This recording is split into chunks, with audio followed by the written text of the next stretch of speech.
नमस्कार, मैं हूं निकिता और आप देख रहे हैं सत्यहिंदी.com। चलिए एक नजर डालते हैं अब तक की सुर्खियों पर। टेस्ला के मालिक एलन मस्क ने ईवीएम यानी इलेक्ट्रॉनिक वोटिंग मशीन में हैकिंग की संभावनाओं को लेकर कल शनिवार को चिंता जाहिर की। उन्होंने एक्स पर लिखा कि हमें इलेक्ट्रॉनिक वोटिंग मशीनों को खत्म कर देना चाहिए। मस्क ने कहा कि इंसानों या एआई द्वारा हैक किए जाने का जोखिम हालांकि छोटा है, लेकिन फिर भी बहुत अधिक है। वहीं अब एलन मस्क के इस ट्वीट पर राजनीतिक दलों की प्रतिक्रियाएं भी आनी शुरू हो गई हैं। गौरतलब है कि भारत में ईवीएम में गड़बड़ी और धांधली को लेकर विपक्ष लगातार अपनी बात उठाता रहा है।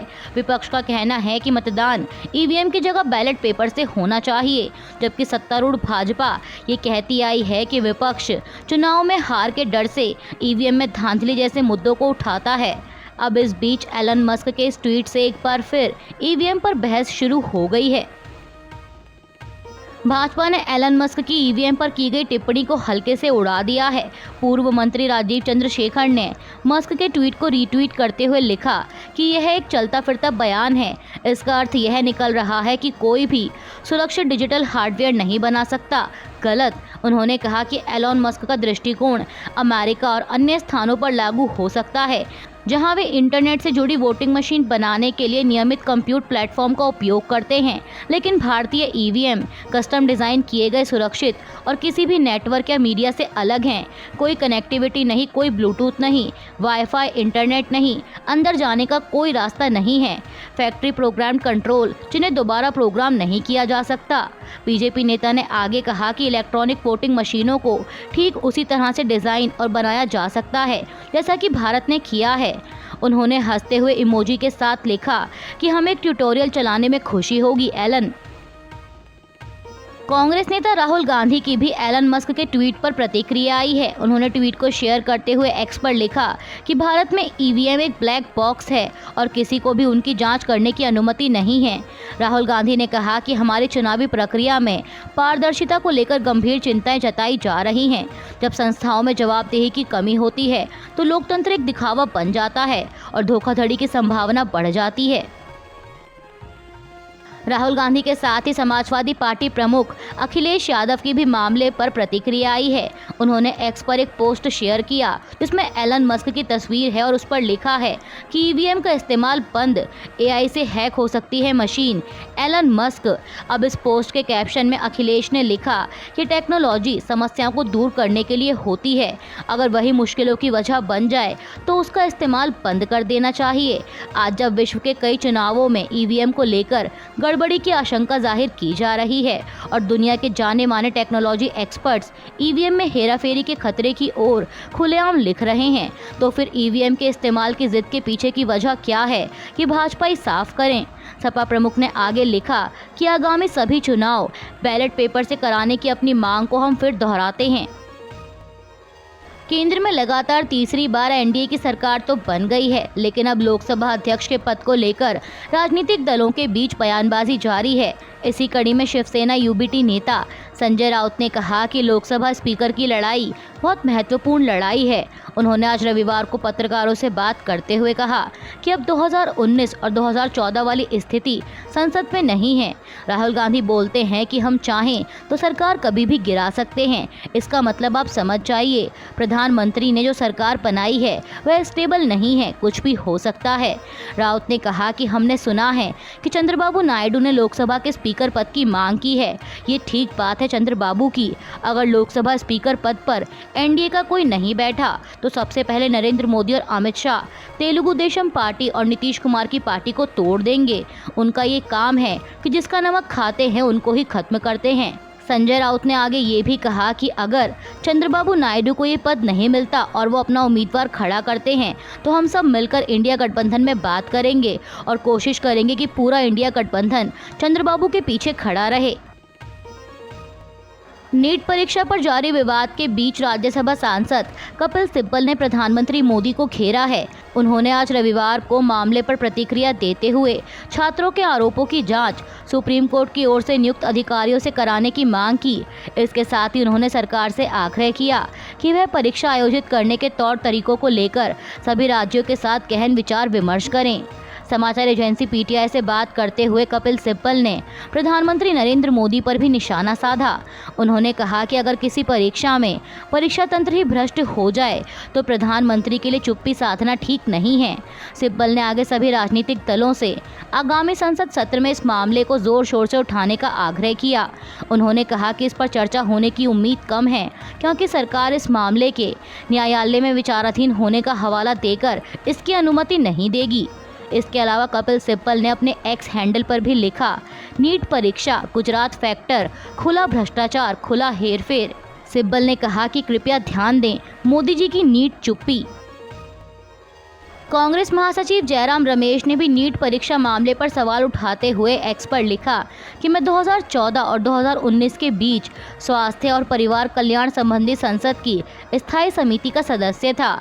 मैं उस समय नीट के लिए मिलने वाले व्यापक समर्थन को याद करता हूं, लेकिन ऐसे सांसद भी थे, विशेष रूप से तमिलनाडु से, जिन्होंने चिंता जताई थी कि नीट से सीबीआई के छात्रों को लाभ मिलेगा और दूसरे बोर्ड एवं स्कूलों से आने वाले स्टूडेंट्स को नुकसान पहुंचेगा। कांग्रेस नेता ने कहा कि मुझे अब लगता है कि सीबीआई के इस मुद्दे पर उचित विश्लेषण की ज़रूरत है। क्या नीट भेदभाव से भरा है या गरीब पृष्ठभूमि के छात्रों को अवसरों से वंचित किया जा रहा है? उन्होंने कहा कि महाराष्ट्र जैसे अन्य राज्यों ने भी नीट को लेकर गहरा संदेह जताया है। राष्ट्रीय परीक्षण एजेंसी यानी एनटीए की सत्यनिष्ठा और नीट को जिस तरह से डिज़ाइन और प्रशासित किया जाता है, उसके तरीके पर भी गंभीर सवाल खड़े किए गए हैं। केंद्र में तीसरी बार एनडीए सरकार का गठन होने के बाद संसद का पहला सत्र 24 जून को बुलाया गया है, जो कि 8 दिनों तक चलेगा। इस सत्र के तीसरे दिन यानी 26 जून को लोकसभा अध्यक्ष का चुनाव होना है और इस चुनाव से पहले विपक्ष बार बार इस बात पर जोर दे रहा है कि एनडीए के सहयोगियों के पास लोकसभा अध्यक्ष का पद होना चाहिए। लेकिन जहां इस मुद्दे पर नीतीश कुमार की जेडीयू ने साफ कर दिया है कि बीजेपी जो भी फैसला करेगी पार्टी उसका समर्थन करेगी, तो वहीं चंद्रबाबू नायडू की टीडीपी ने कहा है कि गठबंधन में सभी दलों की सहमति से उम्मीदवार का चयन करना चाहिए। टीडीपी के राष्ट्रीय प्रवक्ता पट्टाभिराम कोमारेड्डी ने कहा कि सर्वसम्मति वाले उम्मीदवार को ही स्पीकर का पद मिलेगा। उन्होंने कहा कि इसको लेकर एनडीए के सहयोगी एक साथ बैठेंगे और तय करेंगे कि स्पीकर के लिए हमारा उम्मीदवार कौन होगा और आम सहमति बनने के बाद ही उम्मीदवार उतारा जाएगा और टीडीपी सहित सभी सहयोगी उम्मीदवार का समर्थन करेंगे। लोकसभा अध्यक्ष पद के मुद्दे को लेकर राजस्थान के पूर्व मुख्यमंत्री और कांग्रेस के वरिष्ठ नेता अशोक गहलोत ने बीजेपी पर हमला बोला है। उन्होंने कहा कि लोकसभा स्पीकर पद के चुनाव की ओर केवल टीडीपी और जेडीयू ही नहीं बल्कि पूरे देश की जनता उत्सुकता से देख रही है। यदि भाजपा के मन में आगे जाकर कोई भी अलोकतांत्रिक कृत्य करने का इरादा नहीं है तो उन्हें स्पीकर का पद किसी सहयोगी दल को ही देना चाहिए। गठबंधन धर्म को निभाते हुए 1998 से 2004 तक अटल बिहारी वाजपेयी की सरकार में टीडीपी और शिवसेना के स्पीकर, इसके अलावा यूपीए सरकार में 2004 से 2009 तक सीपीआईएम के स्पीकर रहे और अच्छे से लोकसभा का प्रबंधन हुआ। अशोक गहलोत ने आगे कहा कि टीडीपी और जेडीयू को महाराष्ट्र, कर्नाटक, मध्य प्रदेश, गोवा, मणिपुर, अरुणाचल प्रदेश और राजस्थान में भाजपा द्वारा किए गए सरकार गिराने के षड्यंत्रों को भूलना नहीं चाहिए। इनमें से कई राज्यों में तो स्पीकर की भूमिका के कारण ही सरकार गिरी और पार्टियां टूटीं। 2019 में टीडीपी के 6 में से 4 राज्यसभा सांसद भाजपा में शामिल हो गए थे और तब टीडीपी कुछ भी नहीं कर सकी थी। गहलोत ने कहा कि अब अगर भाजपा लोकसभा स्पीकर का पद अपने पास रखती है तो टीडीपी और जेडीयू को अपने सांसदों की हॉर्स ट्रेडिंग होते देखने के लिए तैयार रहना चाहिए। लोकसभा अध्यक्ष पद को लेकर जेडीयू प्रवक्ता केसी त्यागी ने कहा कि स्पीकर का पद सदन का सबसे मर्यादित पद होता है। उस पद के लिए पहला हक सत्तारूढ़ पार्टी का होता है। उन्होंने कहा कि इंडी गठबंधन की मांग और उनके बयान आपत्तिजनक हैं। भाजपा या एनडीए गठबंधन का उस पद पर पहला हक है और हमारी पार्टी का मानना है कि भाजपा गठबंधन की सबसे बड़ी पार्टी है, इसलिए उसका अधिकार पहले है। हम 35 साल से एनडीए में हैं। एक बार भी ऐसा नहीं हुआ कि भाजपा ने जेडीयू को तोड़ने की कोशिश की हो। दिल्ली सरकार में जल मंत्री आतिशी ने कहा कि दिल्ली में जल संकट के बीच कुछ लोग पानी आपूर्ति को बाधित करने की साजिश रच रहे हैं। इस षड्यंत्र में शामिल लोगों का मकसद पानी की पाइपलाइन को काट जल संकट को और गंभीर बनाना हो सकता है। यह मामला प्रकाश में आने के बाद उन्होंने दिल्ली पुलिस कमिश्नर संजय अरोड़ा को एक चिट्ठी लिखी है इस चिट्ठी में उन्होंने पुलिस कमिश्नर से मांग की है कि वो दिल्ली जल बोर्ड की पानी की पाइपलाइन को सुरक्षा प्रदान करें ताकि दिल्ली में पेयजल संकट और ना बढ़े। आतिशी ने चिट्ठी में बताया कि दिल्ली जल बोर्ड की पेट्रोलिंग टीम को south Delhi rising main pipeline में गड़ीमेंडू ट्रांसफार्मर के पास बड़ी लीकेज मिली। शुरुआती जांच में पता चला कि 375 mm के 5 बोल्ट और 12 इंच का एक बोल्ट किसी के द्वारा काटा गया था। ऐसा लग रहा है कि दिल्ली में पानी की परेशानी बढ़ाने के लिए षड्यंत्र हो रहा है। उन्होंने चिट्ठी में आगे कहा कि पानी की पाइपलाइन रिपेयर करने में दिल्ली जल बोर्ड को 6 घंटे लगे। शाम 4 बजे से रात 10 बजे तक रिपेयर वर्क चला। इस दौरान साउथ दिल्ली की पानी की सप्लाई को बंद करना पड़ा और इसका नतीजा ये हुआ कि तकरीबन 25% कम पानी आज साउथ दिल्ली पहुंचा। जल मंत्री ने आगे कहा कि यह कौन लोग हैं जो दिल्ली की पानी की व्यवस्था को बिगाड़ने का षड्यंत्र कर रहे हैं। दिल्ली जल मंत्री आतिशी के जल संकट को लेकर लगाए गए आरोपों पर भाजपा ने पलटवार किया है। बीजेपी सांसद मनोज तिवारी ने कहा कि हर साल यह जल संकट होता है। आतिशी किसे धोखा दे रही हैं? आतिशी श्वेत पत्र लेकर आए कि 10 साल में कहां-कहां पाइप बदला गया। ये कामचोर लोग हैं, इनकी ना तो काम करने की नीति है और ना नियत। ये बस खजाने को लूटना चाहते हैं, जिसके कारण इन्हें सजा भी मिल रही है। मैं आतिशी से कहना चाहता हूं कि झूठ बोलने की भी एक सीमा होती है। जरूरत से ज्यादा पानी दिया जा रहा है, लेकिन क्या उनके पास पानी पहुंचाने का सिस्टम है? मनोज तिवारी ने कहा कि दिल्ली के लोग अब इन्हें सजा देंगे। दिल्ली को ये लोग नहीं चाहिए जो बहाने बनाएं। दिल्ली को वे लोग चाहिए जो समस्या को दूर करें। वहीं केंद्रीय मंत्री हर्ष मल्होत्रा ने भी आतिशी के बयान पर पलटवार करते हुए कहा कि यह आम आदमी पार्टी के नेताओं का षड्यंत्र है। उन्होंने पाइप तोड़े हैं ताकि टैंकर माफिया को फ्री में पानी मिल सके। उन्होंने कहा कि दिल्ली की जनता ने प्रदर्शन किया है और हम उसमें शामिल थे। राजधानी दिल्ली में गहराते जल संकट के बीच आम आदमी पार्टी विधायक दिलीप पांडे और कार्यकर्ता आज रविवार सुबह केंद्रीय जल शक्ति मंत्री CR पाटिल से मिलने उनके आवास पहुंचे। इस दौरान मीडिया से बात करते हुए दिलीप पांडे ने कहा कि दिल्ली जल संकट को देखते हुए हमने कल शनिवार को जल शक्ति मंत्री को चिट्ठी लिखी, ईमेल किया और मिलने का समय मांगा, लेकिन हमारा लेटर रिसीव नहीं किया गया और ना ही कोई रिप्लाई आया। और आज हम उनसे मिलने पहुंचे तो बताया गया कि वो यहाँ नहीं हैं। आप विधायक ने कहा कि हम मीडिया के माध्यम से उन तक अपनी बात पहुंचाना चाहते हैं। उन्होंने कहा कि हम लोग दिल्ली की जनता की पीड़ा बयां करने आए थे। हिमाचल प्रदेश दिल्ली को पानी देने के लिए तैयार है, लेकिन हरियाणा में कई ऐसी घटनाएं हो रही हैं और कुछ घटनाएं यूपी में हो रही हैं और ये घटनाएं दिल्ली को समाधान मिलने से रोक रही हैं।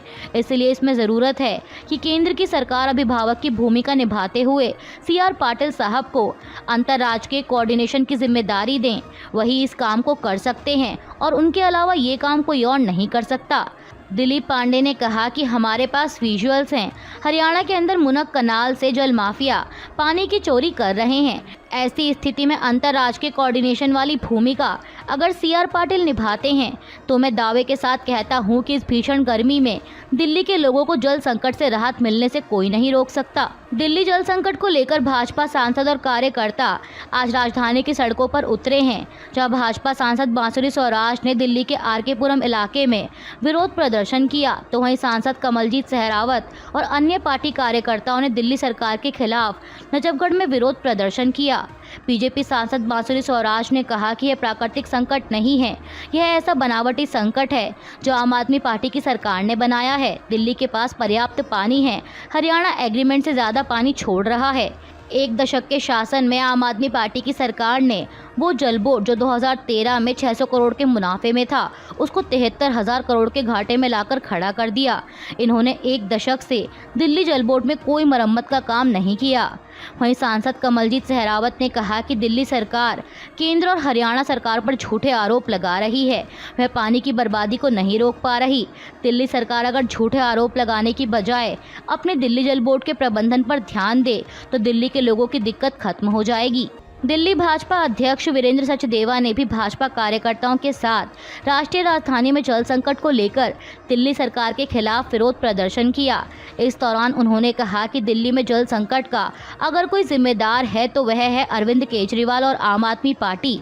दिल्ली में जल संकट प्राकृतिक नहीं है, इनकी लापरवाही, पानी की चोरी, पानी की बर्बादी मूल कारण है जिसकी वजह से दिल्ली में जल संकट है। 10 साल से आम आदमी पार्टी की सरकार है। 2024 तक हर घर जल का वादा अरविंद केजरीवाल ने किया था, उस वादे का क्या हुआ? अभी के लिए बस इतना ही। बाकी की खबरों के लिए बने रहिए सत्यहिंदी.com के साथ।